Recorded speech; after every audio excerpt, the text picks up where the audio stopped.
Galera rubro-negra, vamos dar uma olhadinha aqui e analisar dados importantes sobre aquele jogo de ontem. O quão foi o dominante do Flamengo no primeiro tempo e no segundo. Crédito de imagem ao placar aberto, link abaixo na descrição. Mas antes, se inscreva no nosso canal, ASR Fla, ative o sininho de notificações e chega dando aquele like, porque eu agradeço. Vamos conferir. Bora falar um pouquinho de Flamengo, meu povo? Eu tava aqui, o pessoal já tava aqui perguntando se era o Botafogo do quê? A gente tá O Papa já tava bolado aqui, falou que arrumou com bandeira pra ficar falando de Vasco e Botafogo. O Flamengo vence, mesmo que com muita gente reclamando, o Flamengo vence, mas eu fico mais tranquilo. Cara, mas eu vi vocês falando depois lá no grupo, O primeiro tempo do Flamengo foi muito bom, né? Eu vi o Flamengo amassou o primeiro tempo. Mas tá assim mesmo a pressão da torcida em relação a ter achado realmente muito ruim? Tá, pô, o chat no meu pós-jogo ontem era só corneta, só nego me atacando, me chamando de passador de pano. Sei como é que é isso. Coisa. Sei como é que é. Eu falei, vocês estão malucos. Aí agora eu postei um vídeo agora, meu irmão, aloprando, falando assim, tá aí, ó. O número do gato mestre. Tá aí, que saiu, o Globo Esporte publicou. Reclama do Felipe aí, pô. Reclama agora. Mas era quase já. Olha aqui, 60 pô. Jogos olha aqui, olha só, vou pegar os números aqui, e aí a gente fala do jogo de ontem, né, o que cada um achou. 60 jogos antes do Felipe Luiz e depois do Felipe Luiz, tá? Jogos sem sofrer gols, 29 antes dele. 36 com ele. Jogos sem sofrer gols, porcentagem, 48,3 antes dele, 60% depois dele. Jogos sem fazer gols antes dele, 12. Jogos sem fazer gols após Felipe Luiz, 8. Tem que melhorar a finalização ainda? Tem, mas ainda tá melhor. Ainda tá melhor. Porcentagem de jogos sem fazer gol, 20%, com ele 13,3. Loucura, já melhorou muito, tá? Aí tem aqui gols marcados, 93 antes do Felipe Luiz, e nesses 60 jogos com o Felipe Luiz, 102. Média de gols feitos por jogo, 1,55 antes dele, com ele 1,7. Gols sofridos, 42 antes dele, 34 depois. Média de gols sofridos por jogo, 0,7. Com ele, agora, 0,57. O torcedor do Flamengo tá mal acostumado, é isso? Você concorda que o Flamengo ainda tem aqui no Brasileiro, o Flamengo é a melhor defesa e o melhor ataque? Sim. E líder. Ele, obviamente, líder. Então, gente, eu vou falar o seguinte, o Flamengo pode melhorar? Pode. Eu percebo o seguinte, o Flamengo tem jogado muito bem no primeiro tempo. Antes o Flamengo, às vezes, jogava bem no segundo e não jogava no primeiro. Agora o Flamengo tem jogado bem no primeiro e o primeiro todo. Antes o Flamengo, até a Raíssa falou isso no grupo, o Flamengo jogava 20, 30 minutos. E parava, né? E agora o Flamengo tá jogando um tempo inteiro. O Flamengo jogou um tempo inteiro de muita intensidade e de um domínio total e amassando o Internacional. Chegou a bater 80% de posse de bola, eu acho que com 15 minutos ali. Na verdade, no primeiro tempo quase inteiro foi isso. E finalizando, porque o Flamengo finalizou. Tudo bem que o Luiz Araújo, em alguns momentos, ele hesitou e não finalizou e não deu passe. Falta o passe final e a finalização ainda pro Flamengo. O Alan também hesitou e não finalizou. Eu acho que o Flamengo precisa colocar isso mais na cabeça dos jogadores de finalizar ou dar o passe final. Isso falta. Definir melhor, né? Definir melhor, mas ainda assim, teve uma finalização que foi uma grande defesa do Rocher, né? Do Luiz Araújo, né? Aquela que ele puxa pra dentro e finaliza. Luiz Araújo. Teve também um chute do Bruno Henrique que passa perto. Cara, o Flamengo estava ali rondando a área dele, estava finalizando. Eu só acho que no segundo tempo o Flamengo caiu um pouco. E aí o pessoal fala, mas caiu um pouco? Não, caiu um pouco. O Flamengo não piorou tanto assim, não. O Flamengo caiu um pouco. Os jogadores cansaram um pouco porque é uma pressão, uma marcação alta o primeiro tempo inteiro. O Flamengo conseguiu fazer isso o primeiro tempo inteiro. No segundo tempo, os jogadores começaram sentindo um pouquinho. Já no início do segundo tempo, mas aí então a parte física que tá ruim, não. Mas é porque o Flamengo jogou numa intensidade muito alta no primeiro tempo. Sim. E aí a questão que eu acho importante a gente também analisar é que quando ele bota o Everton Araújo, ele fala, peraí, eu vou colocar um cara que pelo menos eu vou tentar não sofrer gol. E contenção, né? E ter uma possibilidade de fazer um segundo, e quase teve. O Flamengo quase chegou no segundo gol, né? Teve aquela jogada do Bruno Henrique. Sim. Né? Que jogou bem, pra mim, ao meu entender, foi uma grande decisão do Felipe Luiz, tá? As pessoas gostam de criticar. Impressionante como é que o Bruno Henrique tem estrela. Muito. Cara, impressionante a estrela que o Bruno Henrique passa tem. a valer uma paçoca e ele virou de jogador. Impressionante. Não, eu lembro que eu tava assistindo, jogo grande, né? Eu falei com a minha namorada, ele entrando. Não sei se vocês repararam isso. No túnel ainda, ele entrando, a cara dele sério. Chegou no hino nacional, ele sério. E o Bruno Henrique é o cara que brinca ali e tal. Sério, assim, você via que na cara do Bruno Henrique ele tava assim, que tava com raiva de alguma coisa. Eu falei, cara, eu lembro de falar pra ele, eu falei, cara, o Bruno Henrique aconteceu alguma coisa com ele, que ele tá sério, e era focado, né? E o cara, é impressionante a estrela que ele tem. Mas ele não jogou bem. Ele fez o gol, mas ele não jogou bem. Não funcionou no que se queria para o Bruno Henrique. Aliás, o gol veio numa jogada muito característica dele, né? Que é um jogador muito forte no jogo aéreo. A bola parada do Flamengo, ela é muito forte. Tem algo que a gente precisa elogiar nesse Flamengo, nesse trabalho do Felipe Luiz, é a bola parada. Rodrigo Caio, hein? Falar isso, Rodrigo Caio. Não só o Rodrigo Caio, porque ele não é o responsável direto pela bola parada, ele participa, mas eu vou deixar claro aqui, o Rodrigo Caio não é o responsável direto, é um trabalho inteiro da comissão técnica, tá? O Rodrigo, ele faz parte daquilo ali, mas ele não é o responsável diretamente. Mas assim, obviamente tem também o dedo do Rodrigo, tem o dedo do próprio Felipe Luiz, que gosta de participar de tudo. Então, a bola parada do Flamengo é muito forte, vem resolvendo jogos para o Flamengo nos últimos jogos, trazendo pontos para o Flamengo, inclusive. E ontem foi assim, se você vê o lance, o Roger até falou na entrevista coletiva, alguns jogadores do Flamengo estavam bloqueando a passagem dos zagueiros do Internacional, dos defensores do Internacional, para que o Bruno Henrique pudesse subir e cabecear, né, sozinho, para que ninguém subisse com ele, o que acabou acontecendo. Uma belíssima assistência do Luiz Araújo, colocou a bola na cabeça do Bruno Henrique, uma cabeçada de Almanac. No jogo, de modo geral, né, e eu já falei, eu não gosto do Bruno Henrique de centroavante, eu acho que no jogo com a bola rolando, ele não foi tão bem, né? Justamente porque não é dele ali jogar de falso 9, enfim, não tem essas características, mas eu acho assim, gente, muito chato a gente ficar julgando a sensação do torcedor, porque a sensação do torcedor não tem jeito, e parece que todo ano tem sido a mesma coisa no Flamengo. No ano passado, quando algumas pessoas criticavam o desempenho do Flamengo no comando do Tite, muita gente falava que era errado, que tinha que ficar feliz porque estava em três competições. E aí depois, rapidamente, o Flamengo acabou evaporando, né, da Copa Libertadores, foi eliminado da Copa Libertadores, enfim, não conseguia brigar no Campeonato Brasileiro em um determinado momento da competição. Então, esse é um ponto que eu acho muito, muito complicado julgar o sentimento do torcedor. Eu consigo entender quem critica o desempenho do Flamengo, e aí não é questão de resultado, porque o resultado está vindo, e também consigo entender quem critica, quem está criticando a parte do desempenho, porque o resultado dele está vindo, o resultado está aí, apesar da eliminação na Copa do Brasil, né, líder do Campeonato Brasileiro, com um jogo a menos, etc. Mas assim, eu acho que é muito o que o Felipe falou em relação à expectativa e realidade.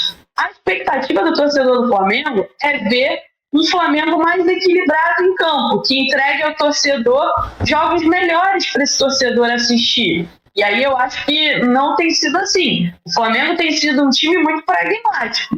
Contra o Internacional no primeiro tempo, por exemplo, dominou muito realmente o primeiro tempo, teve a posse de bola, e o momento estava com 80% de posse de bola. Mas, na hora de você transformar isso em jogo ofensivo, o Flamengo não tem conseguido. O Flamengo tem encontrado dificuldades, né, em transformar essa posse de bola em realmente ações ofensivas ali, não só você ficar girando a bola de um lado para o outro. Está faltando, por exemplo, um jogo realmente mais vertical, está faltando mais infiltração, está faltando a gente ver um time criar para que os jogadores consigam finalizar em boas condições. Todo mundo vai lembrar aqui da época que a galera falava que o Gabigol perdia muito gol. O Gabigol perde muito gol, mas ele sempre anotava pelo menos 1 ou 2 gols em campo. Criava muito, mas né? Por que a gente tinha essa sensação de que o Gabriel perdia muito gol? Porque o Flamengo criava muitas chances claras, né? Criava muitas oportunidades. E obviamente que ele não ia converter todas aquelas chances que o Flamengo criava. Então eu acho que esse torcedor que critica a questão do desempenho, eu acho que ele sente falta disso, de ver um time mais legal em campo, na parte ofensiva. O Flamengo tem uma defesa muito sólida, é muito difícil o Flamengo sofrer gols. Quando sofre é um gol. Não lembro a última vez que o Flamengo sofreu 2 gols aqui no Brasil. A última vez que sofreu mais de 2 gols foi contra o Bayern de Munique. Mas aqui no futebol brasileiro eu não lembro qual foi a última vez que o Flamengo sofreu 2 gols no ano. Então, assim, a defesa realmente ela é muito sólida. E aí tá muito forte também na bola parada, e isso tem ajudado muito o Flamengo a ganhar jogos. Mas eu acho que a expectativa do torcedor, pelo elenco que tem, pelas peças que tem, é ver uma equipe que consiga, no campo ofensivo, ser mais divertida, trazer mais esse trabalho ofensivo, entrar mais na área do adversário e conseguir criar oportunidade para fazer os gols. Porque ontem, eu assistindo a entrevista coletiva do Roger Machado, ele fala uma coisa muito interessante, né? Parece que as equipes já estão entendendo, principalmente no Maracanã, como é que faz. Você fica ali se defendendo, cozinhando o jogo, e a torcida do Flamengo vai ficar limitada. E isso acontece, né? E acaba, muitas vezes, podendo se transformar numa arma para o time adversário, essa irritação. E ele até cita que o gol da bola parada veio no momento em que a torcida do Flamengo já estava impaciente. E realmente estava impaciente. Vaiaram, por exemplo, o Emerson Royal ontem. Ele ficou eu acho que até meio tímido ali em campo com as vaias. E ele não tem 5 jogos completos. Mas o antecedente do Emerson Royal é muito complicado. O torcedor ele olha também o retrospecto. No Maracanã. É impressionante. Então eu acho que o ponto central é esse, né? O torcedor quer ver um time mais divertido em campo, um time que na parte ofensiva crie mais, e pelas peças que tem, pelo investimento que fez, eu acho que é isso. E aí, eu lembro também dos últimos anos, do Palmeiras. Esse debate, ele aconteceu muito, né, Garoni? Na torcida do Palmeiras. Que era um time... Exatamente. Até hoje, mas hoje tá um passo atrás ainda, né? Sim. Porque não tá entregando resultado. Não ganha mais. Enquanto ganhava sem convencer, todo mundo batia palma, tava ganhando isso, título. Exatamente. Quando ganhava sem convencer, existia muito esse debate. De uma parte que falava, não, porque o Palmeiras tá ganhando. E a outra parte falava, mas joga mal, é muito ruim ver o jogo do Palmeiras. Mas isso não acho que até fazer esse paralelo de Palmeiras e Flamengo, será que isso também não é muito do poderio que tem tido o Flamengo e Palmeiras, a forma como o chip acaba se tornando, na verdade, uma reação dos adversários. Porque você tem todo jogo de Flamengo e Palmeiras contra alguém, Flamengo e Palmeiras entram com certo favoritismo. Sim. Né? Então, assim, é natural que os adversários se fechem, como o Roger Machado, inclusive, falou sobre isso. Ainda mais no jogo de 180 minutos que a gente falava aqui, no caso do Botafogo, mesma coisa do Flamengo, falou, peraí, preciso chegar vivo. Até a Raiz da ontem, entrevistando a galera na porta do Maraca, o Colorado, e falou, a gente precisa voltar vivo pro Sul. Então era mais ou menos isso. O jogo do Inter, principalmente no início, por mais que o Flamengo tivesse 80% de posse de bola, beleza, pode ficar com a bola aí. Daqui pra frente que você não pode entrar. Então faz aquele ferrolho e, cara, é isso. Então isso naturalmente vai dificultar. Eu lembro de uma entrevista até do próprio Guardiola, de vez ou outra ele fala sobre isso. Falou, cara, o mais difícil é você construir. Destruir é muito fácil. Oi? Eu nem concordo tanto com esse domínio do Inter. Eu até isso aqui não, domínio não. Não, eu sei. É mais momento. Você equilibrar, né? Mas é o que eu tava dizendo. Esse momento aí, esse gráfico que tá na tela, é sobre pressão. Sim. Ele junta domínio de posse de bola, criação de chances. Construção em campo ofensivo. Exato. Né? E ele coloca dessa maneira, o verde é o Flamengo, o azul é o Internacional. A gente tá vendo que o primeiro tempo... Não teve jogo pro Inter. Não teve jogo pro Inter. E mais do que isso... Amasso. Isso aí não tem outra palavra para descrever. Para mim, isso é uma aberração do futebol brasileiro. Você não encontra times do futebol brasileiro que fazem isso. Que você consiga anular completamente. Isso é minuto a minuto, né? Só pra explicar pra galera. Isso é minuto a minuto, né? Então aquele um pontinho ali do Inter que tem ali é uma mini pressãozinha. Exato. É um retorno de posse de bola que gera alguma coisa. Um minuto é um pouquinho mais de posse. Então, assim, é uma coisa completamente fora do natural. Tá? Esse primeiro tempo poderia ser tranquilamente um time europeu enfrentando um time brasileiro. Um time europeu de primeiro escalão. Eu não tô falando isso aqui porque é o Flamengo, não, tá? Eu tô falando quase invertendo, né? O europeu, o Flamengo. Exato. Não, se no lugar do Flamengo fosse um time europeu, enfrentando um time brasileiro, seria esse o cenário que a gente veria. Isso é impressionante. E aí, é evidente. O final do jogo também. Exato. O segundo tempo, ali tem basicamente 20 a 25 minutos do Internacional tendo o jogo. A verdade é essa. Então, de 90 minutos, o Felipe conseguiu segurar o Inter por 70. Sim. Dá pra fazer essa conta. E o Inter teve uma certa dominância por 30, é isso? Exato. Por 20. Por 20 minutos, em média. O que O pra Inter não mim... foi pra dominar, essa não foi a intenção. Mas esse que é a parada. É a estratégia do jogo, é a estratégia dos 180 minutos. Não, porque aquela dominância também não é tão grande naquelas duas. Exato. Ele chega, É o do meio ali. ele fica Ele tem 20 ali uns minutos 15 minutos. pressionando. Ele tem uns 15 minutos de maior força. Mas ele faz uma finalização no gol. E eu entendo quem diz, o Inter não entrou no campo pra isso. Não entrou pra jogar contra o Flamengo. No último tudo bem. minuto do jogo, aquela tentativa de empatar ali. Exato. Mas, ao mesmo tempo, eu acho que... Inclusive, perguntaram isso hoje, no Desflá aqui que a gente faz. Falaram, você vê o futebol do Felipe Luiz numa crescente ou numa decrescente? Eu acho isso uma simplificação desse debate. É evidente que quando a gente pega o Flamengo pré-mundial de clubes e o Flamengo pós-mundial de clubes, a gente vai ver vai ser decrescente. A gente vai ver um Flamengo que joga menos nessa época do que jogava antes do Mundial. Só que o Flamengo que tem hoje é um Flamengo que entrou em campo ontem sem 5 dos seus jogadores titulares no início do ano. Sim. O Flamengo está sem Eric Pulgar, sem Arrascaeta, sem Gerson, sem Wesley, sem De La Cruz. Todos os 5 eram titulares com o Felipe Luiz. No melhor momento do Flamengo. No melhor momento do Flamengo. Suspenso, tá voltando Exato. agora. Sim. Só que a gente tá falando aí de 5 jogadores ausentes, que é base... Isso aí, tirando a linha. Linha são 10 jogadores. Metade dos jogadores não são os que estavam em campo. Não tinham como ser. O Gerson e o Wesley, existem as críticas sobre a maneira como eles jogavam. É óbvio que o Gerson não é insubstituível. Existem outros jogadores que conseguem fazer funções boas e entregar números bons no Flamengo, como é o caso do Plato jogando pela ponta direita, ou o Luiz Araújo jogando pela meia direita, um pouco mais como meio armador, mas não é igual o Gerson. Então a gente tá vendo um Flamengo hoje que está tentando sobreviver um período entre safras. O Flamengo acabou de trocar o seu estilo de jogo, porque trocou os seus principais jogadores. Quando você não tem De La Cruz, quando você não tem Eric Pulgar, quando você não tem Gerson, quando você não tem Wesley, o seu time tem que jogar diferente. E até você conseguir adaptar isso, você vai sofrer com o rendimento cair. Com zagueiros sobrecarregados também. Exato. A zaga ela é muito mais frequente e ela é muito mais sólida porque ela não troca. Porque não tem como trocar. Hoje, se o Flamengo for abrir mão de Léo Pereira, Léo Ortiz, hoje, ou vai jogar com o Cleiton, ou vai jogar com o Iago. É o que sobra hoje no elenco do Flamengo. Então, pra mim, tá? Eu acho... Danilo recuperado, tá? Exato. Danilo viaja, sim, vai voltar. Na verdade, o Flamengo, a gente vai falar sobre isso, mas concluir. Eu acho que o Flamengo, a cobrança que existe hoje no Felipe Luiz é uma cobrança que é irreal. Pra quem tava lá no estádio vaiando ontem, eu não tô aqui criticando, não acho que você não tem o direito de vaiar. O torcedor tem o direito de vaiar e fazer o que quiser dentro do estádio, dentro do que é legal, dentro do que a lei permite. Se você quiser vaiar, xingar, correto. Ninguém pode te tirar esse direito. Mas aí eu te pergunto, o que poderia ser diferente? O que um Flamengo, com vários jogadores que estão aqui, que estavam em pré-temporada, que não tem um mês de janela... Eu concordo, quem fala que o erro é da janela, que contratou muito tarde os jogadores.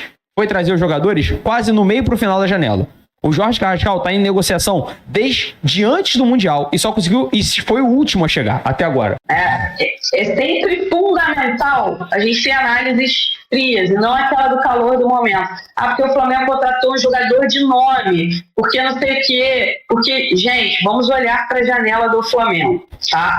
E isso é um assunto, na minha opinião, importante quando a gente fala de olho para mudança de patamar do futebol brasileiro. O primeiro ponto é o seguinte, mas o Flamengo não tem zagueiro. Tem zagueiro, contratou o Danilo, mas o Danilo, infelizmente, vive no departamento médico. Deveria ter contratado outro zagueiro, ou não liberar o Fabrício Bruno lá no início do ano. Vendeu porque o Fabrício Bruno não encaixa no estilo de jogo do treinador, ok? Então você tinha que olhar para o seu plantel e falar, olha, não tenho 4 zagueiros, tenho 3 zagueiros. Então uma hora chegarão os jogos importantes e eu vou precisar rotacionar. Mas o Felipe não gosta de rotacionar, tá? Isso, a zaga. Ele não gosta. Mesmo que o Flamengo contrate mais um zagueiro, e se for um zagueiro, por exemplo, de nome, é difícil para você gerir o elenco. Porque ali, aquele setor, ele não gosta de rotacionar. E aí ele tem o Danilo para poder rotacionar com os dois ali, para fazer uma rotação onde a zaga não sinta tanto. Esse é um ponto. Tá? Então o Danilo é importante, mas o Danilo precisa estar saudável fisicamente. Outro ponto, De La Cruz é um jogador muito bom, mas não é titular do Flamengo, nem vai ser titular do Flamengo. O Flamengo montado, e aí é um jogador que faz muita falta assim, é o Eric Pulgar. O meio campo do Flamengo é Eric Pulgar e Jorginho, que é os volantes ali, os dois no duplo-duplo. Né? O famoso duplo-duplo. Aí tudo bem. Mas, cara, o que a gente está falando aqui, aí você negociou o Gerson. O Flamengo abaixou a multa do Gerson com o intuito de negociar o Gerson. Essa é a verdade. O Gerson queria sair? Poderia querer sair, mas ele tinha uma multa alta. O Flamengo também quis negociar o Gerson e abaixou a multa. Ok. O Wesley já se sabia, e o Wesley era um jogador fundamental para o esquema de jogo. Já se sabia, desde janeiro, que o Wesley seria negociado nessa janela de transferências. Então, o Flamengo teve ali bastante tempo para se programar para essa contratação e não fez. Foi no desespero atrás do Emerson Royal, que estava a caminho do Besiktas por empréstimo e por conta do desespero, por uma pressão da Roma, né? A Roma pressionou o Flamengo, dizendo que ia desistir do Wesley, tinha até 48 horas para o Flamengo dar uma resposta, senão a Roma ia retirar a proposta. O Flamengo foi lá correndo e para o jogador que estava indo por empréstimo, o Flamengo fez uma oferta de compra imediata. Um jogador que não jogava desde janeiro, porque tinha sofrido uma lesão séria e ficou esse período fora. Então todo mundo já sabia que o Emerson Royal precisaria de tempo para ele recuperar a parte física. E ele não é um jogador muito técnico. Ele é um jogador que depende muito da parte física dele. A principal característica dele é a parte física. Então, assim, são erros da diretoria e da comissão técnica também. Cadê o Juninho? Tanto se fala da questão do atacante de mobilidade, mas você não pode contar com o Juninho. Nem relacionado ele está sendo. E desculpa, o Juninho foi escolhido a dedo. O Flamengo contratou o Juninho no início do ano por 6 milhões de euros, com o discurso de que foi um jogador escolhido a dedo para o estilo de jogo do treinador. Então, assim, eu acho que falta também, né, um pouco do superior, dali, das pessoas que estão acima do Felipe Luiz, departamento de futebol, explicarem as coisas, darem satisfação para a torcida, né, porque fica tudo muito nas costas do Felipe. E aí, nem sempre, o treinador precisa focar no que está no campo. E diante de uma janela do Flamengo há pelo menos 4 anos. Que toda vez que debate uma crise, quem recebe a porrada é sempre o técnico. O Felipe, pelo menos, Ele tá respaldado. Mas porque o trabalho dele é muito consistente. Eu não duvido de que se o trabalho do Felipe não fosse tão consistente, meio que impossibilita alguém de tirar ele dali sem dar uma resposta pra torcida. Aí você quer que ele entregue o mesmo nível de futebol que ele entregava no início do ano. Num pós-mundial, numa sequência de 11 jogos em 33 dias, que era isso. E o cara tá com quase 80% de aproveitamento. Ele tem um aproveitamento. E a oscilação é natural na temporada. Não, 80% de aproveitamento. E a sensação é de terra arrasada. Sim. O torcedor tava vaiando ontem como se o Felipe Luiz tivesse perdido. Como se o Felipe Luiz tivesse saído de casa sem a menor chance. Saiu do estádio e vai pro Beira-Rio pra perder. Tem uma sonora do Felipe Luiz, da coletiva dele. Acho que muito torcedor tá preocupado com essa queda de rendimento de um tempo pro outro, né? E o Felipe, eu perguntei para ele sobre isso, sobre essa busca pelo equilíbrio, se ele acredita que é possível encontrar esse equilíbrio, porque, né, o Flamengo tem essa dificuldade, principalmente de um tempo pro outro. É assim, difícil diagnosticar, porque eu também acho que são vários fatores, né? Primeiro, é muito difícil para um treinador, quando você faz um primeiro tempo perfeito, ou quase perfeito, com poucos erros e poucos ajustes a fazer em cima do que aconteceu no primeiro tempo, sabendo que o treinador adversário vai mudar, só que eu não sei o que ele vai fazer, não sei que sistema, que estratégia, que trocas que ele vai fazer, então não tem como falar para os jogadores o que vai acontecer, e muitas vezes eles mesmos têm que resolver dentro do campo, isso demora tempo, e aí tem vários fatores que podem acontecer, mas uma das coisas que acontece basicamente é isso, o treinador adversário muda no segundo tempo, a gente não prepara e até encontrar esse equilíbrio passam minutos e no final das contas o resultado, como eu falei, a favor faz com que o time se feche um pouco. Cara, achei bem legal essa fala do Felipe Luiz, porque faz muito sentido. Depois você faz um bom primeiro tempo, você não tem o que mexer, mas você tá vencendo, o seu adversário vai mexer e você não tem como prever. O adversário, ele vai te propor dificuldade que você nem sempre vai estar preparado. Exato. E nem sempre vai ter tempo para dar uma resposta a isso, né, Raíssa? Eu acho que tem muita questão também que às vezes as pessoas esquecem de o Felipe é um treinador que está há 1 ano só, vai completar 1 ano como treinador profissional. Então, gente, é inexperiência, não tem jeito. Tem treinadores que têm uma vasta experiência e ainda tem dificuldade de arrumar o time ali na beira do campo, que consegue preparar o jogo antes, né? Consegue até conversar no intervalo, mas ali na beira do campo, o jogo rolando, as trocas acontecendo naquele momento ali, tem dificuldade. E eu acho que acontece isso um pouco com o Filipe Luís. Eu acho que isso faz parte de um processo realmente de aprendizagem, de pegar experiência, né? Eu acho que é o que ele está adquirindo, né, agora, nesse primeiro ano dele como treinador. E tem coisas que não tem jeito. Tem coisas que realmente só vêm com o tempo. O Filipe Luís tem que melhorar na questão da leitura do jogo, isso é fato, mas os jogadores também têm que parar de perder gol. São muitas decisões erradas na parte ofensiva. Eu concordo. Eu acho que a gente retira muito a valência e o quanto o peso o jogador tem decidindo as ações que ele toma dentro de campo. É óbvio que o Filipe Luís tem ação sobre isso. Ele pode trabalhar o mental, fazer trades mais imperativos, trabalhar a bola de uma maneira diferente para que ela chegue melhor no pé dos atacantes, mas no final do dia quem chuta são os jogadores. Então, se parte das finalizações não são das melhores opções, não são bem tomadas ou são mal feitas, isso também passa pelo jogador. A gente não pode retirar a agência do jogador no futebol. O técnico ele faz todo o esquema para a bola chegar, mas quem chuta é o jogador. Então, ele poderia sim ter saído com o Samulino logo no intervalo, ter saído com o Plata logo no intervalo e já ter colocado o Carrascal e já ter colocado o Cebolinha logo de início. Mas sabe que isso não é o receio pelo fato do time ter ido bem no primeiro tempo? De você talvez mexer e acabar perdendo a mão do time? Eu entendo esse receio, mas ao mesmo tempo, se o Felipe valoriza tanto a tática dele e confia tanto na tática dele, ele tem que fazer o que vai oxigenar e fazer com que essa tática funcione da melhor maneira possível. E eu acho super válido isso. Eu entendo, ao mesmo tempo, que o condicionamento físico dos jogadores é uma preocupação. Todo jogador que o Filipe Luís hoje coloca em campo tem um relógio na cabeça. E ele sabe disso. O Alan saiu porque estava com muita minutagem. Eu não posso estourar a maneira como o Samulino está jogando. O Samulino jogou 90 minutos no último jogo e já foi titular de novo. Então, todas essas substituições... joga muito, tá? Joga muito. Ele é completamente fora da curva. Ótimo jogador. Mas essa intensidade de um jogador que em janeiro não vinha jogando, foi jogar a Copa do Mundo de Clubes, participou de 2 jogos. Sim. É muito complicado você voltar e fazer 3 jogos seguidos, como o Samulino fez. Raíza, quem estreou foi o Carrascal também, né? Já dá pra ter uma noção do que esperar o torcedor do Flamengo em relação ao Carrascal? Muito pouco ainda, né? O recorte é muito pouco, né? Inclusive o Filipe Luís falou sobre o Carrascal, a estreia do Carrascal, e disse que o Carrascal saiu da posição, né? Que o Filipe queria que ele fizesse uma coisa em campo, ele acabou saindo da posição, fazendo outra, caindo um pouco mais pela ponta, né? É uma característica do Carrascal, não tem jeito. E o Felipe até falou que precisa lapidar esse jogador e que ele acredita que o Carrascal tem tudo para virar ídolo do Flamengo.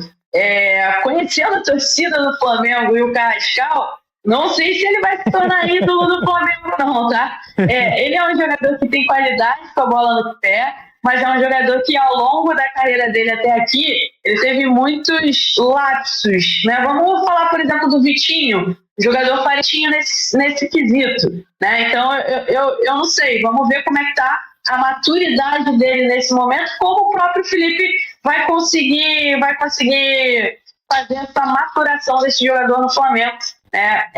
Mas assim, é um recorte muito pequeno para a gente analisar, e existe ali uma questão, Garoni, em relação à posição do Carrascal, né? Porque ele vem contratado, então ele vem contratado no Flamengo para ser o substituto do Arrascaeta. O discurso nos bastidores era esse: o Carrascal é um jogador que vai ser o substituto do Arrascaeta, vai ser a opção Arrascaeta, e ao longo do tempo, de repente, até assumir a posição do Arrascaeta daqui a alguns anos.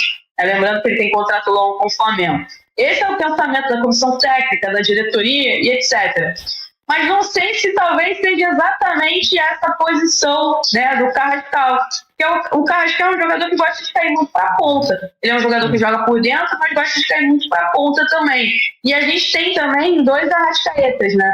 O Arrascaeta de antes e o Arrascaeta do Filipe Luís. O Felipe gosta muito de colocar o Arrascaeta pisando muito na área. É difícil ver o Carrascal finalizando bem. Ele é um jogador volátil, é um jogador de drible, e é um jogador que irrita, porque ele tenta drible curto, ele tenta drible difícil. Ele cara de beirada. Ele não usa corredor, ele vai pelo meio normalmente. Então é muito normal o Carrascal perder a bola. Ele vai irritar muito a torcida do Flamengo ainda, mas tem capacidade para ser muito bom. Quebrar a linha nessas defesas de bloco baixo. Sim. Mas o preço disso é um jogador que pode perder muita bola. Bom, é isso aí, galera. E o que eu falei no vídeo anterior, o João Guilherme falou também. O Filipe Luís está trocando a roda de um carro em movimento. Ele não usou essa analogia, mas eu tô usando e usei lá também. Porque são 5 jogadores que o Flamengo não tem desde o início da temporada. De La Cruz, Pulgar, Arrascaeta, Gerson e Wesley. Para manter o ritmo, aquela pegada, dá trabalho. Chegou os novos reforços e ele tá trabalhando isso aí, isso é normal. Agora, o que me incomoda muito é isso aqui, ó. Luiz Araújo brilha. Carrascal estreia pelo Fla, beleza. A estreia, não tem muito o que falar dele, mas Luiz Araújo, como que ele brilha, cara? O que ele fez de excepcional ali? Ele fez nada mais, nada menos do que o básico que ele tá lá para fazer. Correr, tomar a bola. Qual aquela jogada incrível que ele fez ali? É isso que é chato, cara. Porque ele não fez nada demais. Ele fez igual o Arrascaeta. Brilho, Arrascaeta que vai lá e resolve. Faz aquele golzinho de bico. Mas o Luiz Araújo, ele faz nome de goleiro. Porque a impressão que tenho, eu falei lá também, que aquele gol que ele fez contra o São Paulo, que ele bateu de fora no ângulo, parece que foi sorte. Porque o chute que ele deu foi o único só. Um único no jogo passado agora contra o Internacional. É aquele chute que faz o nome do goleiro. É aquela meia altura que o goleiro vai lá e faz a ponte, tira, e aí todo mundo fica vangloriando esse chute que ele deu.